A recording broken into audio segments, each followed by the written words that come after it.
On va continuer aujourd'hui notre série sur Jacob. Non seulement nous allons la terminer, mais nous allons étayer des vérités profondes pour nous ce matin.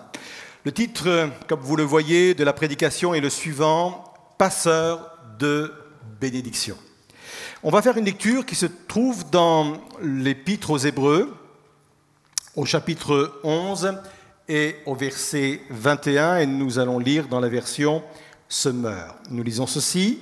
« Par la foi, Jacob a béni peu avant sa mort chacun des fils de Joseph et s'est prosterné pour adorer Dieu en prenant appui sur l'extrémité de son bâton. » On a eu la possibilité, au travers de cette série, de voir combien ce personnage Jacob avait une vie extrêmement riche, avec des événements tout aussi passionnants, intéressants que les uns comme les autres. Et on aurait pu s'attendre à ce que le Saint-Esprit, dans le Nouveau Testament, puisse utiliser certains événements forts de la vie de Jacob. Je pense notamment quand il a combattu l'ange de l'Éternel. C'était un moment fort. Et on serait attendu à ce que le Saint-Esprit, dans le Nouveau Testament, nous parle de cet événement-là. Ou alors il aurait pu utiliser l'événement que Jacob a vécu dans la réconciliation avec son frère. Ou alors il aurait pu nous parler également comment Jacob, à la fin des temps de sa vie, a pu accroître d'une façon considérable ses richesses. Le Saint-Esprit avait beaucoup d'événements dans lesquels il aurait pu puiser pour nous rappeler cela dans le Nouveau Testament.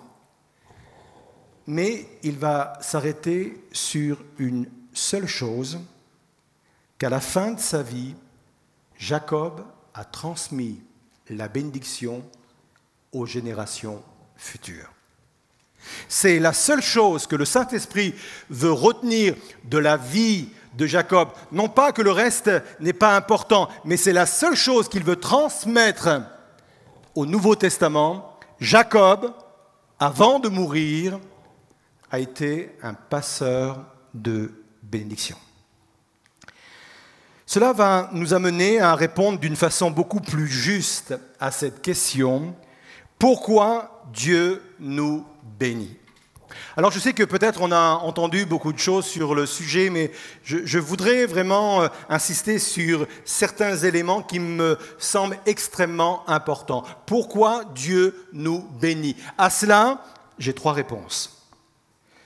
La première, elle tombe sous le sens, elle découle de ce que je viens de dire en introduction, c'est pour être des passeurs de bénédiction. Il y a un vieux chant que plusieurs connaissent, il a été repris dans la série Héritage par le chanteur Sébastien Demré, qui dit ceci, « Compte les bienfaits de Dieu, mets-les tous devant tes yeux, et tu verras en adorant combien le nombre en est grand. » Alors on comprend le principe de compter les bénédictions de Dieu. On comprend ce principe qui doit nous amener à être reconnaissants au Seigneur pour tout ce qu'il a pu nous donner, nous communiquer. Oui, c'est important de compter ces bénédictions, mais j'aimerais m'empresser de dire oui, mais pas que. Je ne dois jamais oublier de passer les bénédictions que j'ai reçues à d'autres personnes.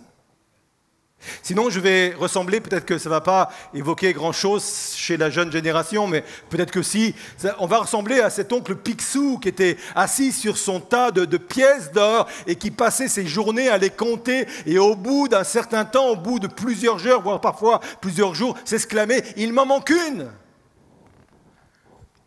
On veut vraiment dépasser ce stade-là, compter, oui, les bénédictions de Dieu, mais sans oublier de les transmettre. La Bible dit que nous sommes appelés à cela. 1 Pierre 3, verset 9 dit ceci, « Bénissez, car c'est à cela que vous avez été appelés afin d'hériter la bénédiction. » Vous l'avez compris ?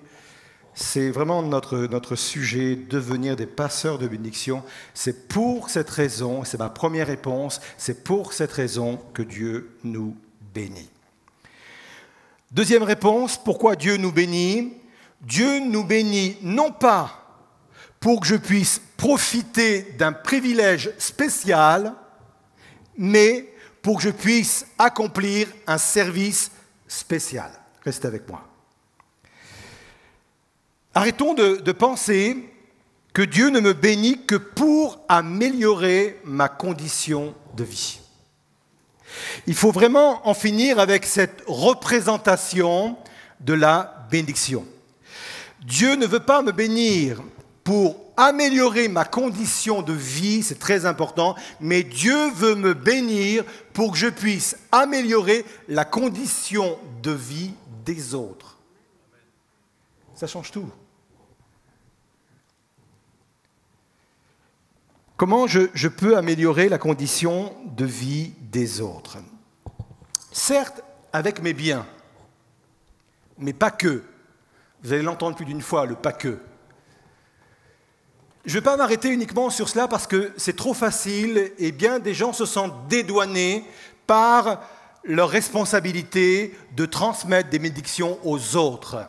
Des gens qui disent « moi, je n'ai pas de biens, donc je ne peux pas être un passeur de bénédictions. Même si j'avais peu de biens, je peux passer et bénir aussi quelqu'un au travers de mes biens. » Mais je ne vais pas uniquement m'arrêter sur cet aspect-là. Je veux insister sur le fait que l'on peut être un passeur de bénédiction par nos dons et par nos talents. Plusieurs vérités autour de cela. La première, nous avons tous reçu un don et un talent. Tous. Bibliquement, le fait d'être né de nouveau et de venir nous voir en nous disant « je n'ai pas de don, je n'ai aucun talent », ne tient absolument pas la route. À partir du moment où je suis né de nouveau, Dieu m'a donné un don et un talent. Peut-être que je ne le connais pas encore, peut-être que je ne l'ai pas encore découvert, à moi de le rechercher, mais c'est sûr, Dieu m'a donné un don. Deuxièmement, ce don est une vraie bénédiction que Dieu m'a donnée. Deux choses.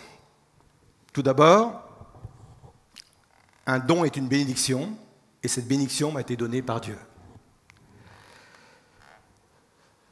Je peux être doué pour la musique, je peux être doué pour le chant, c'est une vraie bénédiction que d'avoir ce talent, mais ce talent, je l'ai reçu de Dieu. C'est pour ça que la Bible dit dans 1 Corinthiens 4, verset 7, « Ce qui te confère une distinction, qu'as-tu qui ne t'ait été donné ? Et puisqu'on t'a donné, pourquoi t'en vanter comme si tu ne l'avais pas reçu ?» C'est une vraie bénédiction, mais je ne peux même pas m'en glorifier. Je ne peux pas me glorifier de mon don parce que ce don, je l'ai reçu de Dieu. Tu es peut-être doué pour l'écriture, tu es peut-être doué dans les relations humaines, dans le leadership, dans les affaires, en communication, dans l'enseignement, avec les enfants. Je ne sais, c'est un don que Dieu t'a donné, c'est une bénédiction, vis-le comme une vraie bénédiction. Peut-être qu'il y a des gens qui disent « mais moi, Dieu ne me bénit pas très souvent ». Si vous avez un don et un talent, ça veut dire que Dieu vous a béni au travers de ce don et de ce talent. J'en ai énuméré quelques-uns des dons, mais il y en a beaucoup, beaucoup, beaucoup d'autres. Toutes les bénédictions que nous avons reçues ne nous appartiennent pas. Ça veut dire que nous en sommes simplement les gestionnaires. Et comme tout gestionnaire, nous aurons des comptes à rendre sur l'administration de nos biens. Et les comptes à rendre se porteront essentiellement sur la façon, écoutez bien ceci, dont nous aurons été une source de bénédiction pour les autres avec les dons, les richesses que Dieu nous a données. C'est très important.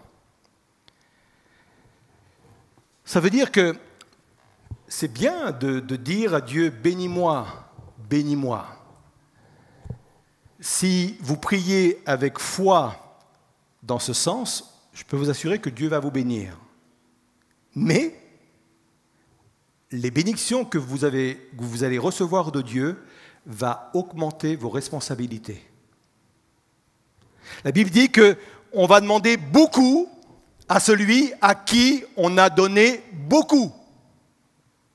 C'est la Bible qui le dit. Ça veut dire qu'effectivement, je peux essayer de recevoir une multitude de dons que Dieu veut me communiquer. Oui, on a le droit. Oui, c'est notre même devoir de le faire. Mais par rapport à ces dons, je vais devoir en rendre compte. Qu'est-ce que j'ai fait de ces dons? Et surtout, comme je le disais, est-ce que j'ai pu, au travers de ces dons, être un passeur de bénédiction? Est-ce que j'ai pu bénir ou en bénir d'autres? C'est la raison pour laquelle, écoutez bien ceci, Dieu ne nous bénit pas pour augmenter notre niveau de vie, mais Dieu nous bénit pour augmenter notre niveau de don. Je le répète. Dieu ne nous bénit pas pour augmenter notre niveau de vie, mais il nous bénit pour augmenter notre niveau de don.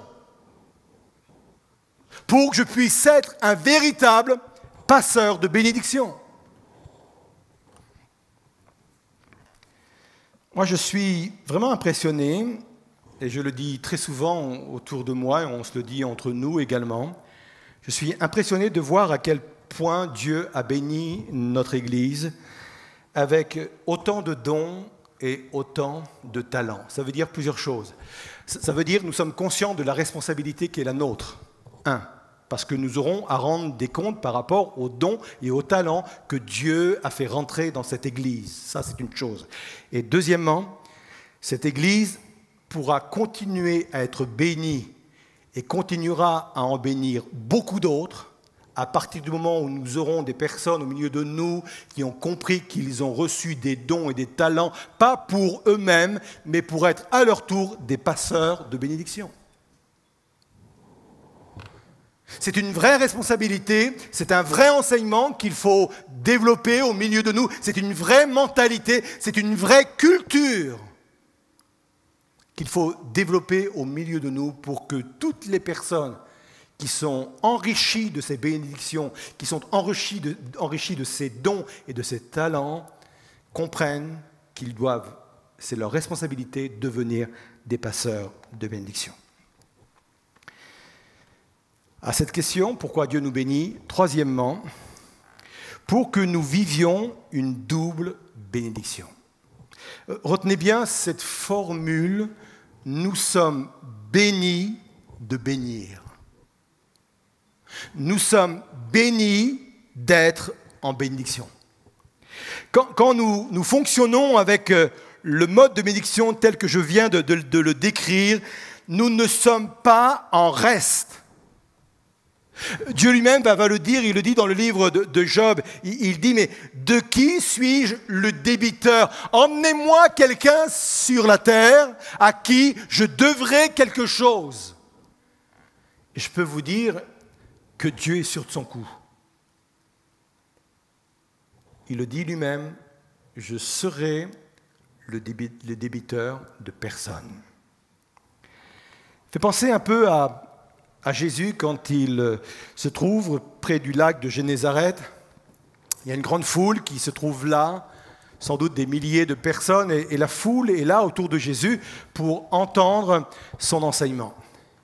Alors Jésus comprend que les choses ne vont pas pouvoir se passer normalement. La foule est trop proche, est trop nombreuse, et les personnes ne vont pas entendre tout le discours, l'enseignement de Jésus. Alors il voit auprès de ce lac deux barques. Il se dirige vers elle. Il monte dans la barque de Pierre. Il demande à Pierre de s'éloigner un petit peu du bord. Et là, du bord, avec le son qui peut ricocher sur l'eau, la voix va être projetée et toute la foule va pouvoir entendre ce que Jésus a à dire. Pierre, lui, il a un don, c'est sa barque. il a un autre don, c'est son métier. Il sait naviguer, il sait diriger une barque, il sait maîtriser les éléments. Ce n'est pas dû à tout le monde. Mais ce don-là, il le met à la disposition de Dieu. Il va s'en servir pour que son don soit une bénédiction pour Jésus et une bénédiction pour la foule. Quand Jésus enseignait, ce n'était pas 30 minutes comme nous. Il faut dire que ce n'était pas non plus la même époque. Mais c'était des heures. Et l'information est importante. Ça veut dire que pendant des heures, Jésus était dans la barque à enseigner. Et pendant toutes ces heures, Pierre n'a pas pu travailler.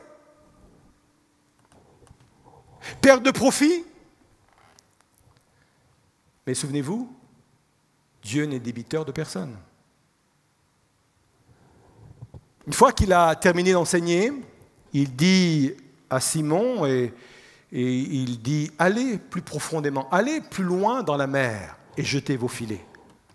On connaît la réplique de Pierre, oui, on a pêché toute la nuit sans rien prendre, mais sur ta parole, on va jeter. Et là, ils vont jeter les filets. Et les filets vont se remplir au point que les filets vont commencer à rompre, nous dit l'Écriture. Ils vont appeler une seconde barque et ils vont remplir abondamment les 2 barques. Ça veut dire quoi? Ça veut dire que Pierre a été béni au travers de sa barque. Il a eu une barque, il avait un métier, il avait un don. Il a mis ce don à la disposition de Jésus, à la disposition de la foule. La foule a été bénie par cela. Mais non seulement il a mis à disposition ce qu'il avait, mais Dieu l'a béni au-delà, puisque je suis convaincu que non seulement les barques ont été remplies pour répondre à ses besoins, mais les barques ont été remplies également pour répondre encore aux besoins des autres. Là, on touche un principe spirituel extrêmement important. Dieu veut nous donner beaucoup plus que ce dont j'ai personnellement besoin. Comprenons cela. Si je suis dans ce schéma-là de bénédiction, si ma compréhension de la bénédiction c'est cela, c'est d'être avant tout un passeur de bénédiction, si j'ai compris cela, que je dois bénir avant tout par mes dons et mes talents les autres, si j'ai compris que les bénédictions ne sont pas là pour améliorer ma vie, mais pour améliorer la vie des autres, si j'ai compris cela, Dieu va me donner beaucoup plus que ce que j'ai besoin personnellement pour que par ce beaucoup plus, je puisse en bénir encore beaucoup d'autres. Dieu va me donner plus de santé. Dieu va me donner plus d'idées. Dieu va me donner plus de talents, plus même de biens matériels s'il le faut. Je m'en servirai d'abord pour être un passeur de bénédiction, mais il m'en restera tellement pour moi que je pourrai moi-même profiter de ces bénédictions. C'est ce que j'appelle la double bénédiction. Béni de bénir.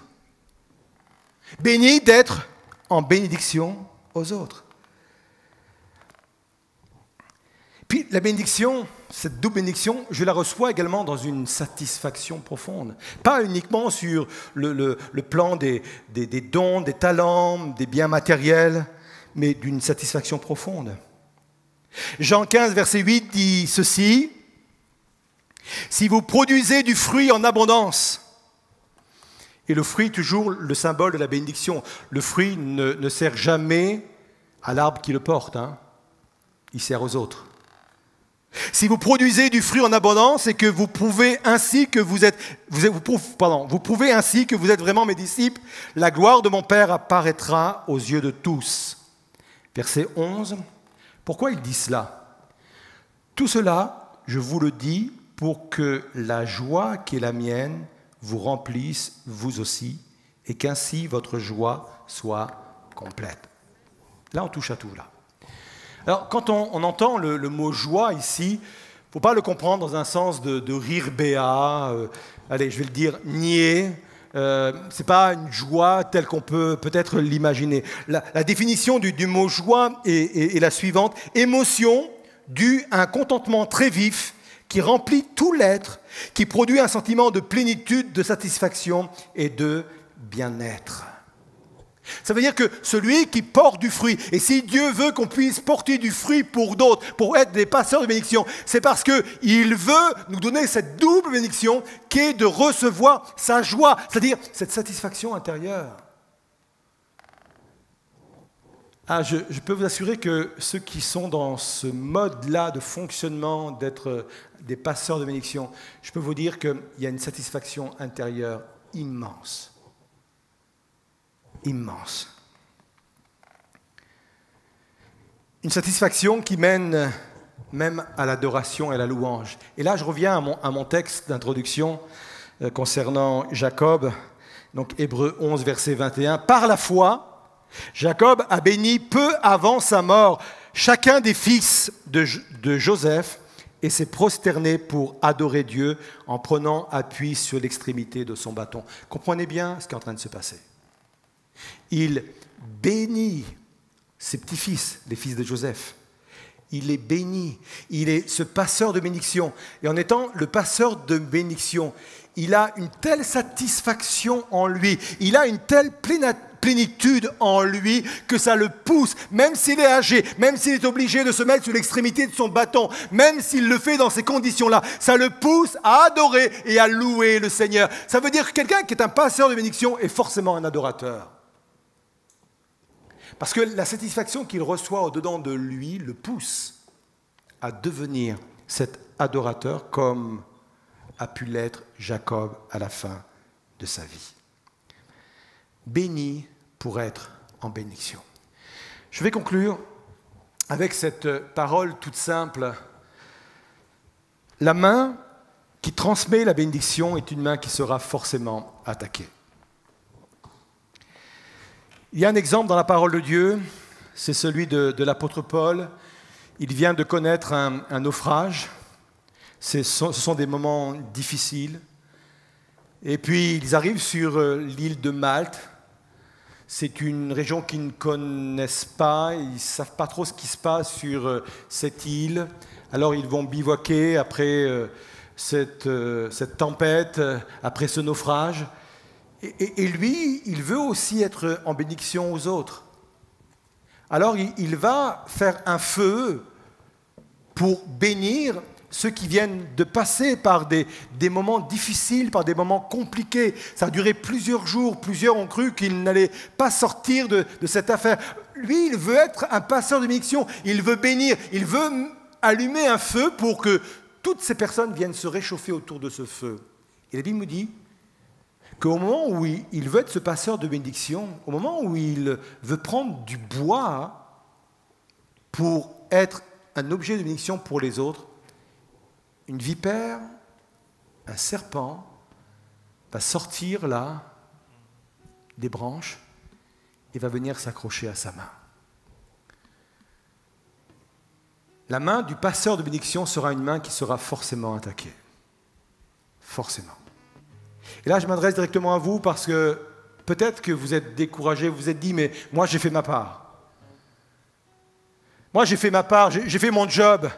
Mais voilà comment on m'a traité, voilà ce que j'ai vécu. À quoi ça sert de me garder, de me consacrer, de me mettre à part? À quoi ça sert de m'engager à être ce passeur de bénédiction? Aujourd'hui, je suis défait, aujourd'hui, je suis abattu, aujourd'hui, je suis découragé parce que j'ai été attaqué. C'est quelque chose qui peut s'entendre, c'est quelque chose qui peut se comprendre. Et je vous invite à faire ce que Paul a pu faire. La Bible me dit qu'il a secoué sa main. Il n'a pas continué à se lamenter, il n'est pas devenu victimaire en disant voilà ce qui m'arrive, j'essaie d'aider les autres, j'essaie de bénir les autres, et voilà, je me suis fait mordre. Non, il a secoué la main.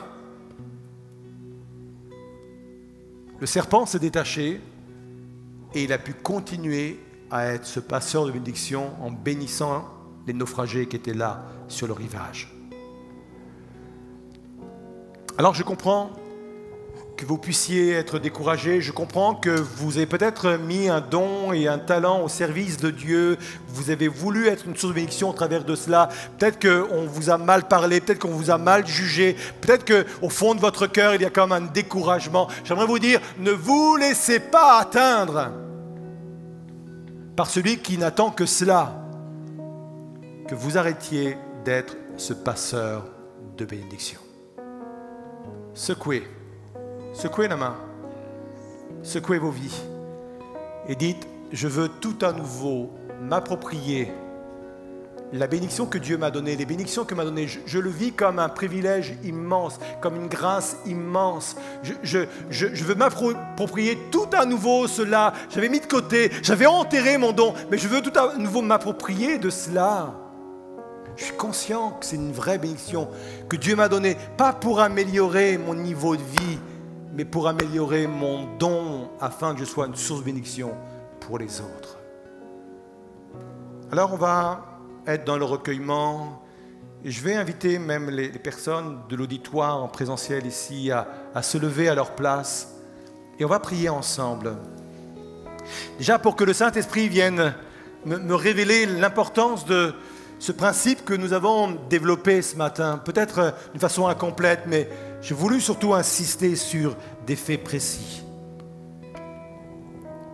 De réaliser que Dieu ne veut pas uniquement améliorer mon niveau de vie, mais il veut me bénir pour que je puisse moi-même améliorer le niveau de vie des autres. Je peux vous dire que de comprendre cela, c'est libérateur. De mettre cela en pratique, c'est libérateur. Je suis délivré de moi-même quand je vis cette réalité-là. Peut-être que là où je suis, je peux dire au Seigneur, Seigneur, je veux tout à nouveau rentrer dans cet objectif. Je veux, Seigneur, tout à nouveau comprendre que tu m'as donné ces choses pour être ce passeur de bénédiction. Seigneur, viens m'aider. Viens me renouveler. Viens guérir ma main qui a été attaquée, Seigneur. Viens recréer en moi le dynamisme, l'enthousiasme dont j'ai besoin. Viens, Seigneur Jésus. Viens me mettre en évidence devant mes yeux les dons et les talents que tu m'as donnés, Seigneur. Je veux qu'on retienne de ma vie cette chose, que j'ai été au cours de ma vie ce passeur de bénédiction, Seigneur, pour les générations futures. Je suis béni par les autres, Seigneur, mais je veux à mon tour être celui qui bénit les autres, Seigneur. Je suis enrichi par les autres, mais je veux à mon tour enrichir les autres, Seigneur. Accorde-moi cette grâce et cette bénédiction. Alors, avec le chant qui suit, on appelle la bénédiction de Dieu sur nos vies. On appelle la bénédiction de Dieu sur nos familles. Mais on comprend bien qu'en appelant la bénédiction de Dieu sur nos vies et nos familles, ce n'est pas pour en jouir égoïstement, c'est pour que nous soyons à notre tour une source de bénédiction. Alors oui, dans ce sens-là, viens bénir, Seigneur Jésus. Viens nous bénir.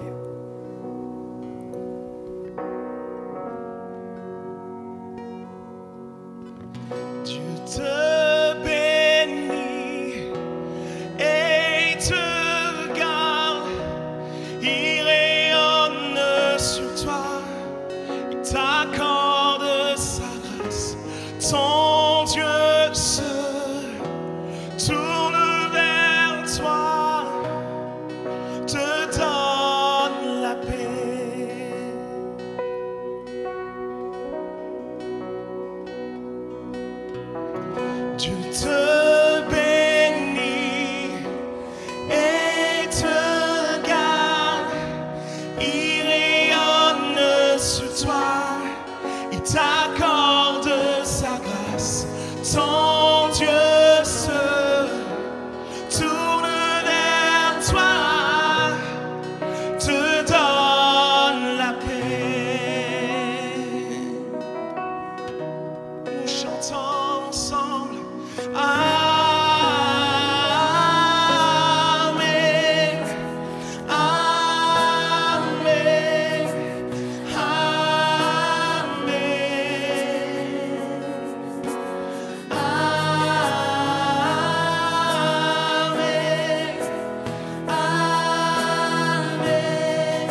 de tes enfants, que ta face sur toi. Génération sur ta famille, tes enfants et les enfants de tes enfants. Que sa faveur veille sur toi pour plus de 1000 générations sur ta famille et tes enfants et les enfants de nos enfants. Que sa faveur veille sur toi pour plus de 1000 générations sur ta famille et tes enfants et les enfants De nos enfants, de ta présence, t'environne. là avec toi, à tes côtés, qu'elle t'inonde et t'entoure. Il est pour toi, dès le matin jusqu'au coucher, à chaque pas, veille sur toi, dans les larmes et dans la joie. Il est pour toi, il est pour toi, il est pour toi, il est pour toi, il est pour toi, il est pour toi, il est pour toi, il est pour toi. Chantons avec.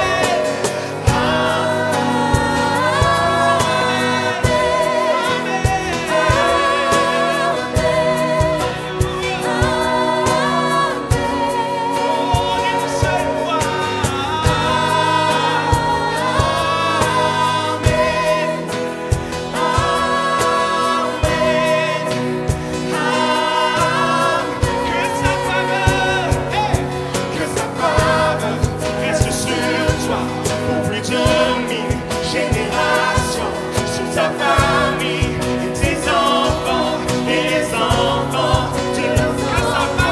Que sa faveur reste sur toi pour plus de 1000 générations, sur ta famille et tes enfants et les enfants de leurs enfants.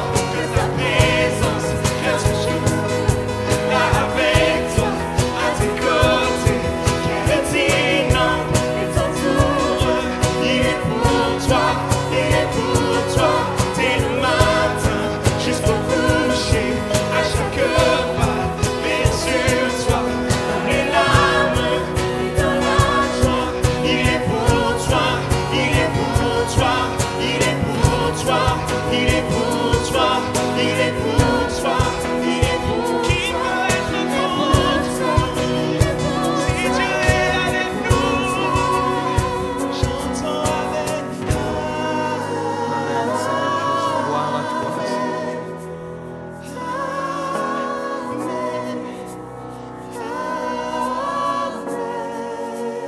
La musique va continuer. On a quelque chose à vivre ensemble ce matin. Que ce soit les personnes qui sont dans ce lieu, mais que ce soit vous également qui êtes derrière vos écrans, il y a quelque chose à vivre. À partir du moment où j'ai compris pourquoi Dieu veut me bénir, je suis en droit de dire à Dieu, viens me bénir. Proclamez des paroles de bénédiction sur vos propres maisons, sur vos propres familles, sur vos propres enfants. Il y a un épisode important de la vie de Jacob.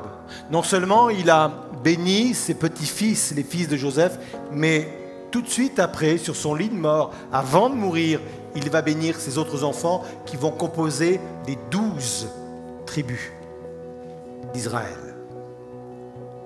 Et pour chacun de ses enfants, il aura une parole de bénédiction. Parfois, des reproches. Mais quand il fait des reproches inspirés par le Saint-Esprit, ce n'est pas pour que les personnes restent enfermées dans les reproches, mais que ce soit un moyen, un levier pour sortir de leur situation et vivre la bénédiction. Ça veut dire quoi? Ça veut dire que par ma parole, mes paroles, je peux bénir ma maison. Par mes paroles, je peux bénir ma famille. Par mes paroles, je peux bénir mes enfants. Ayez des paroles dans votre maison qui bénissent vos maisons, vos familles et vos enfants. Mettez de côté toutes ces paroles négatives, toutes ces paroles de critique, de dévalorisation. des paroles qui viennent nuire à la bénédiction de Dieu. Comme Jacob à la fin de sa vie, ayez pour chacun de vos enfants, de vos conjoints, des paroles de bénédiction. Alors on va à nouveau reprendre ce verset parce que c'est issu de la parole de Dieu. Vous allez appeler, je vais appeler sur ma maison, ma famille, mes enfants, la faveur de Dieu. Pour que, au travers de cette faveur, de cette bénédiction, non seulement ma génération soit bénie, mais la génération de ma génération, si le Seigneur tarde. Peut-être que vous êtes dans votre maison entouré de vos enfants. N'hésitez pas à les prendre près de vous et à proclamer avec ce chant la bénédiction sur vos propres enfants, sur vos conjoints, je ne sais, frères et sœurs ou autres. La vie et la mort sont au pouvoir de nos bouches, dit l'Écriture. Je ne vais pas prononcer des paroles de mort, je vais prononcer des paroles de vie. Des paroles qui ont des conséquences jusque dans la vie éternelle. Alors oui, Seigneur, je réclame ta faveur, plus que jamais ta faveur.